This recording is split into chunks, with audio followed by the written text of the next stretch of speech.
मनुष्य के शरीर में तकलीफ़ों का होना, बीमारियों का होना ये एक आम बात है, पर बशर्ते ये रहता है किसी को ये तकलीफ़ें और बीमारियां बहुत कम समय के लिए प्राप्त होती हैं और किसी को यही बीमारियां बहुत लंबे समय तक होती हैं।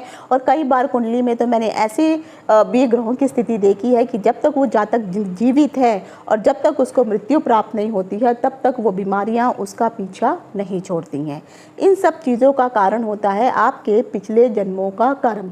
उन कर्मों को आपको भुगतना है, इसीलिए ईश्वर जो है आपके पूर्व जन्मों के कर्मों के कारण आपको कष्ट देने के लिए इस जन्म में आपकी कुंडली के भावों में ग्रहों की व्यवस्था इस प्रकार से करते हैं ताकि आप उन दुखों के कारण दुखों को भुगतें और वो जो आपने कर्म किए थे बुरे कर्म, उन कर्मों की वजह से आपको दुख और बीमारियों से वो तकलीफ़ को झेलना ही पड़ता है। इसीलिए कहा गया है कि आप अगर किसी का भला नहीं कर सकते हैं तो बुरा बिल्कुल भी ना करें। आपकी कुंडली में कौन से भाव में कौन से ग्रह बैठे हुए हैं ये भी निर्धारित करते हैं कि आपको किस प्रकार की बीमारी होने वाली है।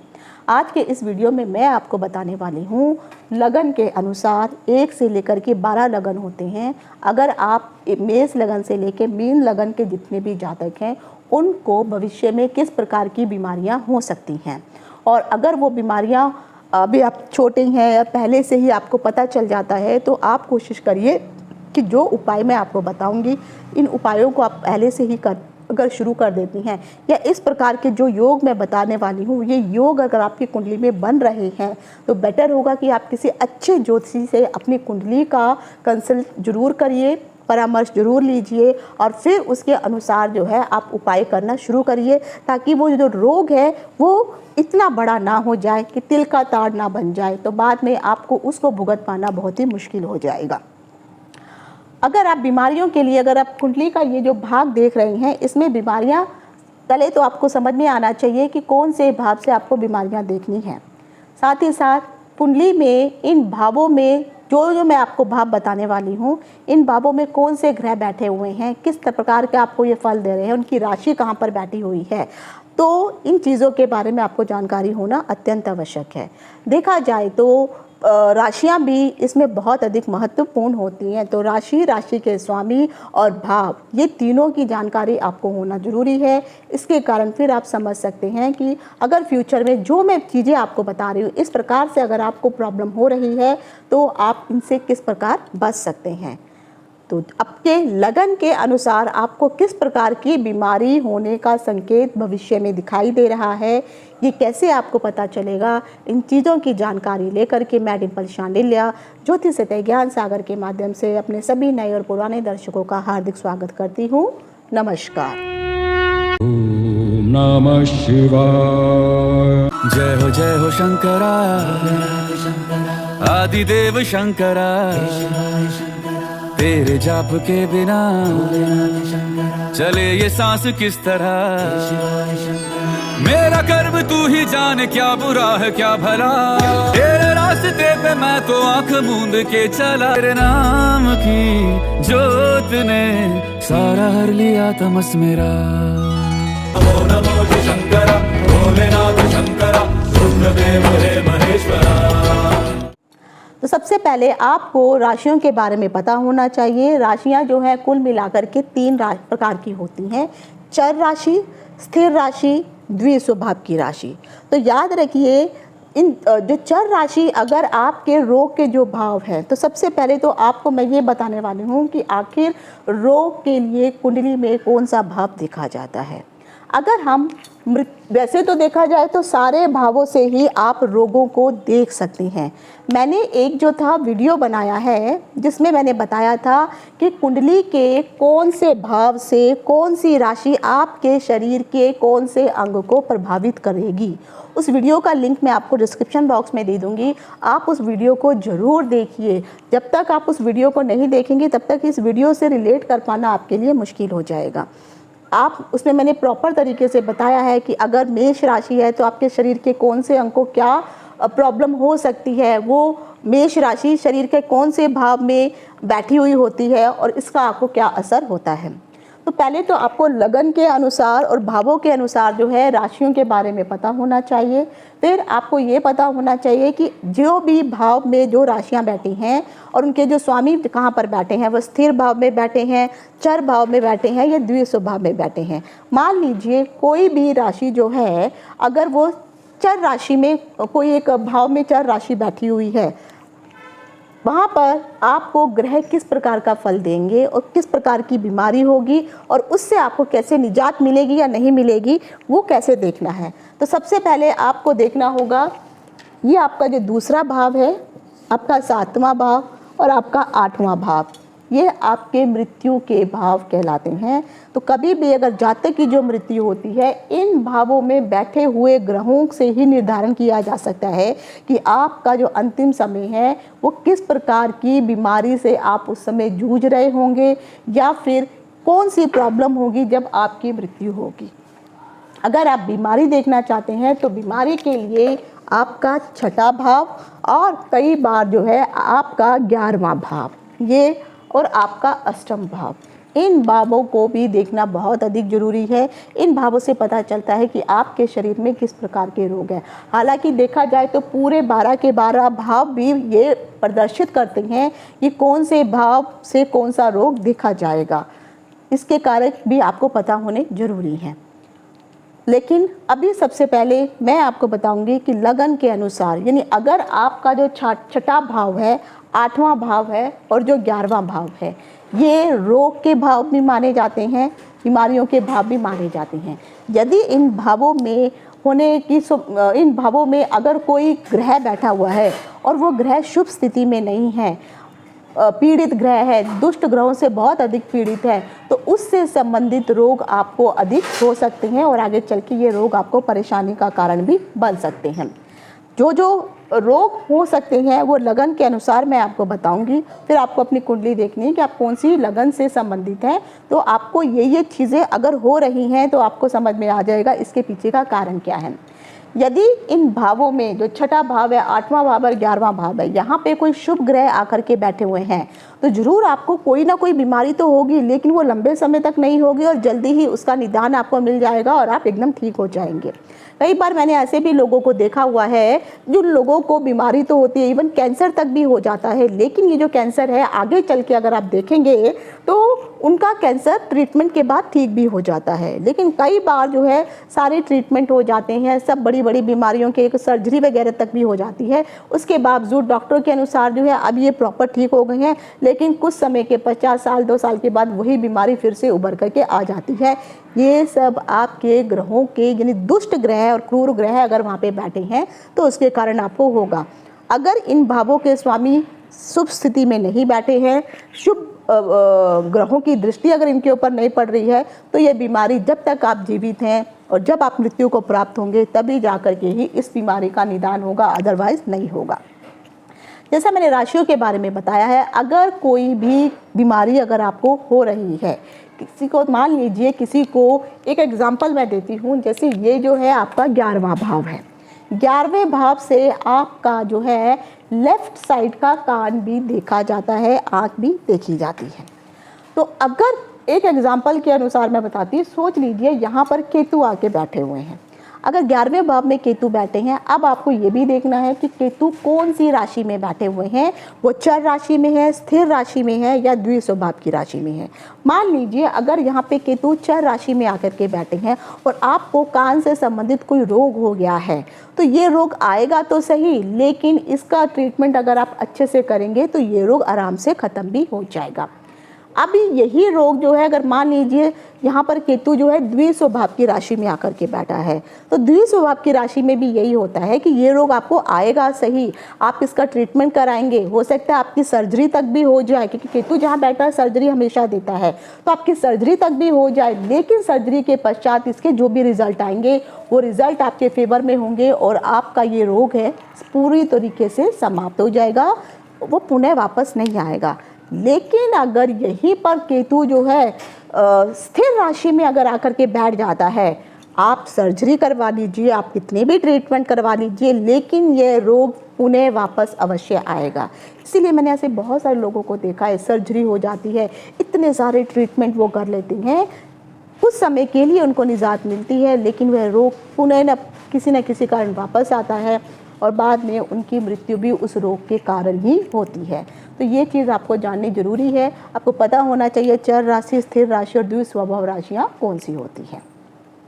तो अब आ जाता है, मैं आपको लगन के अनुसार बता रही हूँ। अगर लगन के अनुसार मेष से लेकर के मीन राशि तक के जो भी जातक हैं, अगर आपको इस प्रकार की प्रॉब्लम चल रही है और अभी से ही अगर आपको पता चल जाता है, तो कोशिश करिए इन ग्रहों से संबंधित जो मैं उपाय आपको बताऊंगी, आप उन उपायों को करना शुरू करिए। और ख़ासकर उपाय करने से पहले मैं तो ज़रूर कहूँगी कि आप किसी अच्छे ज्योतिषी से अपनी कुंडली को एक बार परामर्श जरूर कराइए और फिर उनसे पूछिए कि जो आप उपाय में, क्योंकि मैं भी कॉमन उपाय आपको बताऊंगी, तो ये कॉमन उपाय जरूरी नहीं है, मुझे नहीं मालूम है आपकी कुंडली की ग्रह दशा कैसी है, ग्रह कहाँ पे बैठे हैं। तो ज़रूरी नहीं है कि जैसे कहा जाता है कि हर बुखार के लिए पैरासीटामोल ही काम करे, ज़रूरी नहीं है। उस बुखार के होने के पीछे का कारण क्या है, वो बुखार आपको सर्दी जुकाम से हुआ है, आपको डेंगू की वजह से हुआ है, शरीर में किसी इन्फेक्शन की वजह से हुआ है, इसके बारे में भी पता होना बहुत अधिक ज़रूरी है, तभी आप उस गोली को या दवाई को खा सकते हैं। तो सेम चीज़ लगन के अनुसार जो मैं आपको बीमारियां बता रही हूँ, लेकिन आपको उपाय कोशिश करिए, कंसल्ट करिए, फिर आप उन उपायों को करिए। कि बहुत सारे मैंने देखा भी है, लोग कॉमन उपाय कर लेते हैं, लेकिन उनको अपने कुंडली के ग्रहों की स्थिति अगर वो सही से नहीं पता होगी तो ज़रूरी नहीं है एक की, तो आप कुछ ऐसे उपाय भी होते हैं कि आप एक ग्रह को तो ठीक कर रहे होते हैं, लेकिन उन्हीं उपायों से दूसरा ग्रह खराब हो रहा होता है। तो बेटर है, जैसे पैरासीटामोल खा के ठीक है, बुखार तो ठीक हो रहा है, लेकिन कहीं ना कहीं आपकी किडनी पर भी असर पड़ रहा है। तो इसी अनुसार जो है आपको किसी ज्योतिषी से अपनी कुंडली को कंसल्ट कराइए। जो मैं बीमारियां बता रही हूँ, अगर आपको इस प्रकार की बीमारियां अभी शुरू हो चुकी हैं या हो रही हैं, तो आपको पहले से सतर्क हो जाना चाहिए, ताकि आगे चल के कोई ये बीमारी जो है लंबा रूप ना ले ले, तो पहले से ही आप परहेज और सावधानी बरत सकते हैं। अब आज सबसे पहले आ जाता है मेष लगन। अगर आप मेष लगन के जातक हैं, तो आपके लिए सबसे ज़्यादा एक तो होता है कि आपको एलर्जी की प्रॉब्लम बहुत अधिक होती है, किसी भी प्रकार की आपको एलर्जी हो जाती है, त्वचा से संबंधित रोग आपको हो जाते हैं। इवन यहाँ तक भी देखा गया है कि ऐसे लोगों को वाइट स्किन में पैचेस तक भी हो जाते हैं। अगर केतु ठीक ना हो तो केतु की वजह से शरीर में वाइट पैचेस होना आम बात है।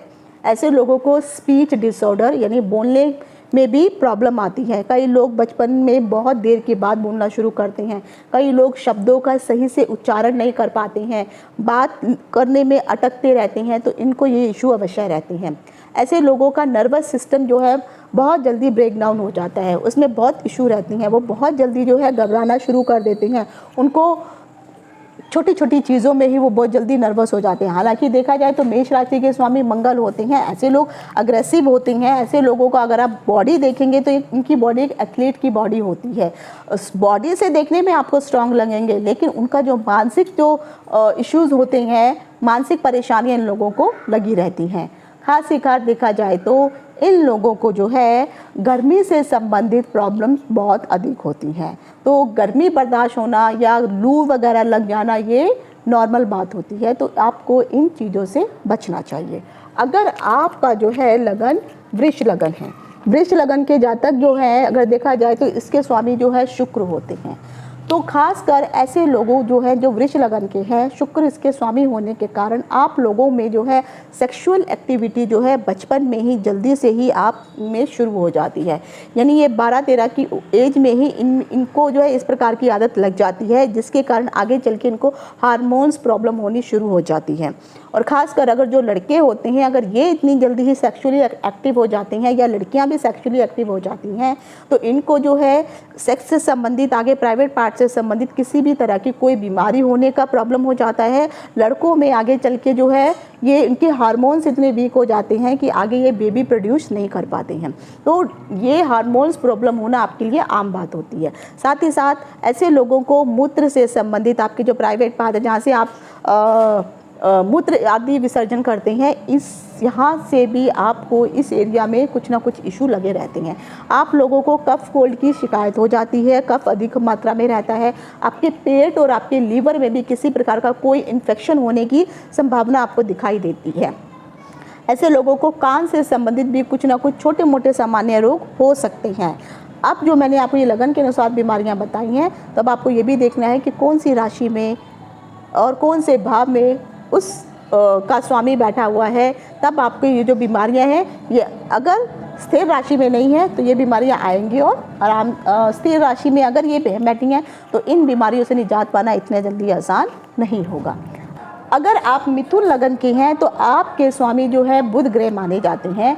बुध ग्रह जो है आपकी स्किन को प्रभावित करते हैं, तो आपको स्किन से संबंधित फोड़े फुंसियाँ होना, स्किन एलर्जी होना, एक्नीज होना, स्किन से संबंधित कोई भी रोग इत्यादि आपको बहुत अधिक परेशान करता है।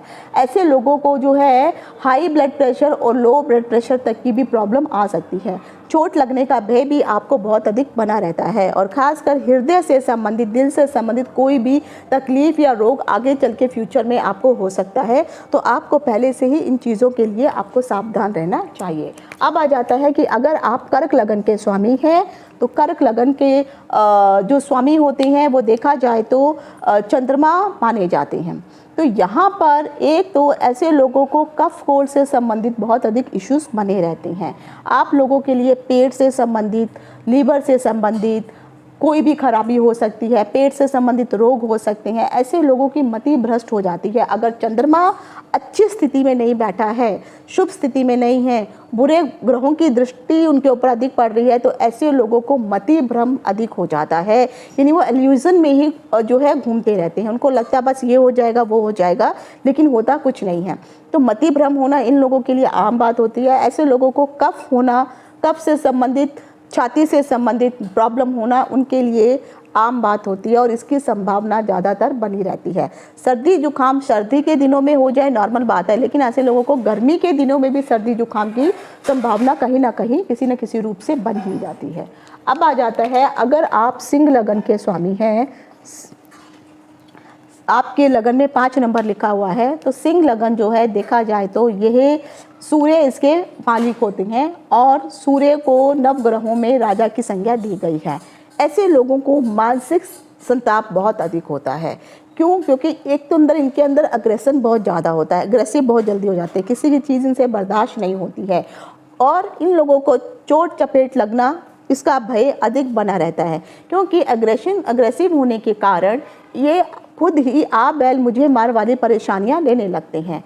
ब्रेन में तकलीफ होना, ब्रेन हैमरेज होना भी इनके लिए मुश्किलों का सबब बन सकता है। ऐसे लोगों को तनाव इसलिए अधिक होता है क्योंकि इनकी वाणी उतनी अच्छी नहीं होती है। ये वाणी में गाली गलौज का प्रयोग करते हैं और तू तड़ाक से बात करते हैं, छोटे बड़ों का लिहाज नहीं होता है, जिसके कारण सामने वाला को गुस्सा आ जाता है और ये हाथापाई तक भी उतर आते हैं। तो इसीलिए चोट चपेट का भय होना इनके लिए हमेशा बना रहता है।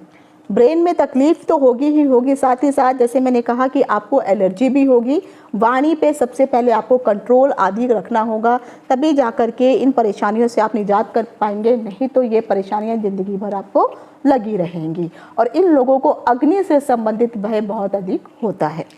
अब आ जाते हैं कि जिन लोगों का लगन मिथुन है, कन्या लगन के जो भी स्वामी हैं, इन लोगों का जो स्वामी बुध ग्रह इनके स्वामी होते हैं, और कन्या में बुध उच्च के माने जाते हैं। आपको देखना होगा कि बुध ग्रह आपके कौन से भाव में आकर के बैठे हुए हैं। आप लोगों को स्किन से संबंधित प्रॉब्लम बनी रहेगी, सिर में दर्द होना, कफ कोल्ड होना। बुध एक ठंडा ग्रह है, इसीलिए सर्दी जुकाम होना ये आपके लिए नॉर्मल रहता है। ज्वर होना यानी बुखार होना, किसी भी प्रकार का इन्फेक्शन आपको हो सकता है, शरीर में कहीं पर भी आपको दर्द हो सकता है। ऐसे लोगों का अचानक ही वजन बढ़ जाता है और अचानक ही वजन इनका बहुत अधिक कम हो जाता है। तो कोशिश करिए, अगर आपको स्किन एलर्जी से एक तो आपको बच के रहना चाहिए, क्योंकि आपको जो ग्रह है जो बुध इनके मालिक होते हैं, और बुध अगर शुभ स्थिति में नहीं है तो ऐसे लोगों को स्किन बर्न तक भी बहुत अधिक होता है। इनकी स्किन बहुत अधिक सेंसिटिव होती है अगर बुध ग्रह शुभ भाव में शुभ जगह पर नहीं बैठा है। तो आपको अपनी स्किन की एलर्जी से अपने आप को बचाव करना है। सर्दी जुकाम, कफ एंड कोल्ड, इन्फेक्शन, ऐसी जगह पे नहीं जाना है जहाँ पे आपको इन्फेक्शन हो जाए। तो आपको अपने शरीर की रक्षा स्वयं करनी है, और इन चीज़ों के बारे में आपको पहले से जानकारी होनी चाहिए कि आप जिस जगह पे जा रहे हैं, ऐसे लोगों को जो है अगर आप देखेंगे तो पानी से संबंधित बहुत जल्दी इनको प्रॉब्लम होनी शुरू हो जाती है। तो कोई अगर आपने कुछ ऐसा पेय पदार्थ पी लिया या कोई पानी दूषित पानी पी लिया तो इससे बहुत जल्दी आपको इन्फेक्शन होने का खतरा बना रहता है। और ख़ासकर आपको जो पेय पदार्थ हैं, कोल्ड ड्रिंक्स वगैरह हैं, इनसे दूर रहना चाहिए। अगर आप अल्कोहल का सेवन करते हैं तो इससे भी आपको अपनी रक्षा करनी चाहिए। अब आ जाता है, अगर आप तुला लगन के स्वामी हैं और तुला लगन के हैं और तुला लगन के जो स्वामी हैं वो शुक्र ग्रह माने जाते हैं। सेम वही चीज़ मैं कहूँगी कि यहाँ पर तुला लगन में लोगों को हार्मोन्स प्रॉब्लम्स रहते ही हैं, क्योंकि छोटी उम्र में ही ये सेक्सुअल एक्टिव हो जाते हैं। इन लोगों को कान की समस्या हो सकती है, कफ से संबंधित कोई रोग हो सकता है, सर में दर्द हो सकती है, कई लोगों को एक तरफा दर्द भी बना रहता है, पेट में तकलीफ़ होना आम बात होती है। ऐसे लोगों को पैरों में तकलीफ़ होना बहुत अधिक प्रॉब्लम करता है और जैसे जैसे इनकी उम्र बढ़ती जाती है पैरों से संबंधित रोग तकलीफ़ उनके हमेशा बढ़ते ही रहते हैं। तो खासकर एक तो आपने अपने आप को इन चीज़ों से सेक्सुअल एक्टिव जो है छोटी उम्र में नहीं होना है, नहीं तो आगे चल के आपको हार्मोन से रिलेटेड, चाहे आप लड़का हो या लड़की हो, समस्याएं आने ही वाली हैं। फिर आगे चल के जो है आप कंसीव नहीं हो पाते हैं। तो अपने कैरेक्टर को आपको पहले से ही साफ़ सुथरा बना के रखना है। अब आ जाता है कि अगर आप 8 नंबर यानी वृश्चिक लगन के स्वामी हैं, लगन है आपका, और वृश्चिक लगन के जो स्वामी हैं वो मंगल ग्रह माने जाते हैं। मंगल ग्रह अग्नि तत्व के ग्रह हैं, तो इन लोगों में भी देखा जाए तो ये में अग्रेशन बहुत अधिक होता है। हालांकि ये जल तत्व की राशि होती है, तो ऐसे लोगों को जो है ब्लड प्रेशर होना आम बात है। तो इन लोगों को ब्लड प्रेशर की शिकायत हमेशा बनी रहती है। थायराइड से संबंधित आपको हेल्थ इशू हो सकते हैं, एलर्जी हो सकती है, फेफड़ों में कोई प्रॉब्लम हो सकती है, शरीर में फोड़े फुंसियाँ होना, सिर में दर्द होना, ये सारी जो समस्याएं हैं आपके लिए नॉर्मल है और ये समस्या हमेशा बनी रहती है। बशर्ते आपको देखना होगा कि आपकी कुंडली में उस भाव जो भी प्रॉब्लम अगर आपको हो रही है, सपोज़ मैंने अगर आपको थायराइड बताया है तो थायराइड का जो संबंध है वो बुध ग्रह से होता है। तो अब आपको ये देखना होगा कि बुध ग्रह आपके कौन से भाव में आकर के बैठा है, स्थिर राशि में है, बैठा हुआ है, या चर राशि में है, या द्विशुभ भाव में है। दूसरा आपको देखना होगा कि बुध राशि के ऊपर जो है कितने अच्छे ग्रहों का प्रभाव है या कितने बुरे ग्रहों का प्रभाव से वो दृष्ट है। तो ये सब चीज़ें आपको देखनी होंगी, तब आप पता कर सकते हैं कि आपका जो थायराइड है ये ज़िंदगी भर रहने वाला है या एक समय आएगा कि थायराइड भी ख़त्म हो जाएगा। तो ये कैलकुलेशंस भी आपको करनी होती हैं। उसके बाद आ जाता है, अगर आप धनु लगन के स्वामी हैं, धनु लगन है के जो स्वामी होते हैं वो गुरु ग्रह माने जाते हैं। इन लोगों को अक्सर अगर देखा जाएगा तो मूत्र से संबंधित विकार बहुत जल्दी परेशान करते हैं। ऐसे लोगों के प्राइवेट पार्ट में, अगर आदमी है तो उनको हर्निया से संबंधित, अगर महिला है तो उनके प्राइवेट पार्ट से संबंधित, मूत्र त्यागने का जो हिस्सा है या जो पॉटी करने का हिस्सा है वहाँ पर उनको कोई ना कोई प्रॉब्लम हो जाती है। इन लोगों को मधुमेह होना, अर्थात ऐसे लोगों को बहुत जल्दी जो है शुगर की प्रॉब्लम हो सकती है। कफ होना भी नॉर्मल होता है इन लोगों के लिए। एलर्जी बहुत जल्दी इन लोगों को होती है, तो एलर्जी से हमेशा अपनी रक्षा करनी चाहिए। तो कभी भी आप इस प्रकार के कोई खाद्य पदार्थ ना खाएं, ताकि आपको जो है, एक तो अगर एक बार आपको अगर शुगर का प्रॉब्लम शुरू हो गया तो उसको निपटा पाना मुश्किल है। तो बचपन से ही या मतलब एक यंग एज में ही अगर आप कुछ इस प्रकार से कंट्रोल करना शुरू करते हैं, ताकि आपको आगे चल के कफ से संबंधित हार्मोनल्स प्रॉब्लम, मधुमेह होना, एलर्जी होना, इन चीज़ों को अगर आप अवॉइड करते हैं, इनसे संबंधित जो भी खान पान है इसमें परहेज़ करते हैं, तो आपको जो है आगे चल के ये रोगों की संभावना कम हो जाएगी। लेकिन इसका उपाय आपको अपने आप ही करना है। अब आ जाता है कि अगर आप मकर लगन के स्वामी हैं, मकर जो लगन है ये इसके जो स्वामी होते हैं ये होते हैं शनिदेव। यहाँ पर आपको पेट से संबंधित प्रॉब्लम्स कुछ ना कुछ बनी रहती हैं। आपका जो वोकल कॉर्ड है, जो गले से संबंधित है, यहाँ पर भी कोई ना कोई तकलीफ़ आपको बनी रहेगी।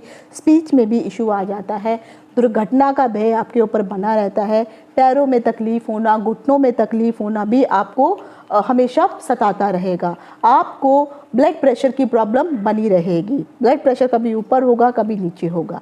साथ ही साथ आपको नर्वस सिस्टम ब्रेकडाउन भी बहुत जल्दी हो जाता है। ऐसे लोगों में घबराहट बहुत जल्दी हो जाते हैं, छोटी सी बात को ये बर्दाश्त नहीं कर पाते हैं। इसके कारण जो भी है आपको आगे चल के शारीरिक प्रॉब्लम्स और बढ़ सकती हैं। तो आपको पहले से ही इन सब चीज़ों के लिए सतर्क रहना होगा। और अगर आपको ये जो सिम्टम मैंने बताए, ये सिम्टम अगर आपको दिखाई दे रहे हैं तो इससे संबंधित आप उपाय अवश्य करिए। अब आ जाता है कि अगर आप कुंभ लगन के स्वामी हैं तो इनके भी एक कुंभ लगन का भी अगर आप देखेंगे तो आप जो है शनि देव ही इनके मालिक होते हैं। कुंभ लगन के जातकों को कफ से संबंधित प्रॉब्लम हो सकती है, दांतों से संबंधित विकार हो सकता है। ऐसे लोगों को मैंने खासकर देखा है पायरिया बहुत जल्दी हो जाता है, तो दांतों में तकलीफ़ होना, कानों में तकलीफ़ होना, ये हमेशा बनी रहती है। पेट से संबंधित कोई भी विकार आपको हो सकता है। ऐसे लोगों का या तो वजन एकदम बढ़ जाता है, बहुत अधिक ये मोटे हो जाते हैं, या फिर ऐसे लोगों का वजन इतना कमज़ोर हो जाते हैं कि इनकी चमड़ी से इनकी हड्डियां तक भी दिखाई देने लगती हैं। तो ये या तो वजन का बढ़ना या वजन का कम होना, ये प्रॉब्लम इनको फ्यूचर में हो सकती है। बुखार होने की संभावना भी इनको बहुत अधिक बनी रहती है। और बुखार अगर इस प्रकार का होता है कई बार लोगों को कि वो बुखार 15-15, 20-20 दिन भी ठीक नहीं हो पाता है। तो अगर इस प्रकार की तकलीफ़ है तो आपको पहले से ही सतर्क हो जाना चाहिए। अब आ जाता है कि अगर आप मीन लगन के हैं, और मीन लगन के स्वामी जो है देवों के गुरुदेव बृहस्पति माने जाते हैं। यहाँ पर बैठा हुआ अगर मीन लगन में यहाँ पे गुरु बैठे हुए हैं तो बात अलग है, लेकिन अगर आपका लगन मीन है और गुरु का कौन से भाव में बैठे हैं ये भी आपको देखना होगा। ऐसे लोगों को आंखों से संबंधित कोई ना कोई समस्या हो जाती है, सिर में दर्द होना, मानसिक समस्या भी आपको बनी रहती है, कमर में दर्द होना, क्योंकि गुरु ग्रह जो है एक भारी ग्रह होते हैं, तो जिसके कारण आपका शरीर का वजन बढ़ने लगता है, और जिसके कारण आपके शरीर का वजन के कारण आपकी कमर के ऊपर जो है प्रेशर बढ़ना शुरू हो जाता है। तो कमर से संबंधित समस्या आपको हो सकती है। ऐसे लोगों में आलस्य ज़्यादा होता है, आलसी थोड़े होते हैं। इस प्रकार की जो समस्याएं हैं मीन लगन के जातकों को ज़्यादातर दिखाई देती हैं। तो अगर ये जो समस्याएं हैं, और जो भी मैंने अभी तक मेष लगन से लेकर के मीन राशि तक के मीन लगन तक के जातकों को मैंने जो बताई हैं, अब इनके उपाय आ जाते हैं। तो अगर आप इन लग्नों से संबंधित है तो सबसे पहले आपको ये देखना होगा कि आपके लगन का स्वामी कौन से भाव में आकर के बैठा हुआ है और कौन सी राशि में आके बैठा हुआ है। उसके अनुसार फिर आपको उपाय करने चाहिए। आपका वो जो जिस राशि में है, आपका वो जो ग्रह बैठा हुआ है वो कौन से नक्षत्र में है, कितनी डिग्री में है, कितने नवांश में है, ये सब कैलकुलेशन भी करनी होती है। तो सिंपली ही आप खुद आप अगर ये कैलकुलेशन कर सकते हैं तो बहुत अच्छी बात है, नहीं कर सकते हैं तो कोशिश करिए एक अच्छे ज्योतिषी से परामर्श लीजिए। और जो बीमारियां मैंने आपको बताई हैं, अगर ये बीमारियां आपके साथ हो रही हैं तो इनके उपाय करना भी शुरू कीजिए। तो सबसे पहले आप जो भी जिस भी लगन के स्वामी हैं उस लगन से संबंधित ग्रह के मंत्रों का अगर आप जाप कर सकते हैं तो आप उन मंत्रों का जाप करिए। साथ ही साथ उनसे संबंधित आप दान दक्षिणा इत्यादि कर सकते हैं। जो वस्तुएं हैं उन वस्तुओं को आप उपयोग ना करें, बल्कि मंदिर में या गरीबों को जाकर के ये दान दे सकते हैं। और याद रखिए कि कभी उस भी लगन से संबंधित अगर आपको कोई नग इत्यादि पहनने को कहता है तो आपको वो नग नहीं पहनना चाहिए, क्योंकि अगर आपका वो ग्रह, मान लीजिए मीन लगन है, मीन लगन के जो स्वामी होते हैं वो गुरु होते हैं, और किसी के गुरु अगर छठे भाव में आके बैठ गए या अष्टम भाव में आकर के बैठ गए हैं, और आपके छठा भाव रोग रिपु ऋण का होता है, और यहाँ से आपका ब्लड प्रेशर भी देखा जाएगा, आपका शुगर भी देखा जाएगा, और यहाँ से आपके जो है कमर के नीचे का जो हिस्सा होता है वहाँ के प्रॉब्लम्स भी देखे जाएंगे। तो अगर गुरु यहाँ पे आके बैठ गए हैं और वो शुभ स्थिति में नहीं है, क्योंकि आपके लगन का स्वामी छठे भाव में आके बैठ गया है, तो आपके शरीर को तो पीड़ा होगी ही होगी, क्योंकि देखा जाएगा तो यहाँ पे षडाष्टक योग बन जाएगा। यहाँ से गिनेंगे तो 1 2 3 4 5 6, तो छठा भाव हो गया, और यहाँ से गिनेंगे तो 1 2 3 4 5 6 7 8, तो 6-8 का संबंध यहाँ बन जाता है, जिसके कारण आपके शरीर को तो पीड़ा आपको होनी ही होनी है। तो गुरु से संबंधित जो भी मैंने बीमारियाँ बताई हैं, आपका वजन बहुत अधिक बढ़ सकता है, वजन से प्रॉब्लम होगी, कमर से संबंधित आपको इशू होने शुरू हो जाएंगे, आंखों से समस्या होनी शुरू हो जाएगी। वजन बढ़ेगा तो आपके अंदर आलस विद्यमान हो जाएगा, तो आलसी आप बन जाएंगे। साथ ही साथ जो है आपको शुगर तक भी हो सकती है, क्योंकि गुरु शुगर भी देते हैं। तो ये सब बीमारियां जब होंगी तो आपको आगे चल के इन बीमारियों का जो है, अगर पहले से ही आप उपाय करना नहीं शुरू करेंगे। अब उपाय कैसे है, जैसे मान लीजिए आपको पता है कि वजन बढ़ेगा तो शुगर होगी, तो पहले से ही आप कोशिश कीजिए इस प्रकार के खाने, अपने खाने में परहेज रखिए कि आपका मोटापा ही ना बढ़े। मोटापा नहीं बढ़ेगा तो फिर आपको शुगर की प्रॉब्लम नहीं होगी, कमर की प्रॉब्लम नहीं होगी, आंखों में समस्या नहीं होगी। तो जो चीज़ें बीमारियां आपको हो रही हैं उनसे संबंधित आपको ही अपनी रक्षा करनी है। तो गुरु से संबंधित आपको उपाय करने होंगे। अगर आप गुरु का नग पहन लेते हैं तो यहाँ पे गुरु और पावरफुल हो जाएगा और आपको और अधिक बीमारियां देना शुरू कर देगा। तो जो ग्रह शुभ स्थिति में नहीं है उस ग्रह का नग नहीं पहनना चाहिए। मंत्रों का उच्चारण कीजिए, दान करिए, ये सब अगर आप करते हैं तो ज़रूर इस जो भी प्रॉब्लम है इनसे आपको राहत मिलेगी। और कोशिश करिए, अगर आपके पास कुंडली नहीं है तो आप नवग्रह का पाठ कर लीजिए आँख बंद करके। नवग्रह में अगर जो ग्रह आपकी कुंडली में जरूरी नहीं है सारे ग्रह खराब हो, कोई तो ग्रह होंगे जो अच्छे होंगे, कोई ग्रह होंगे जो खराब होंगे।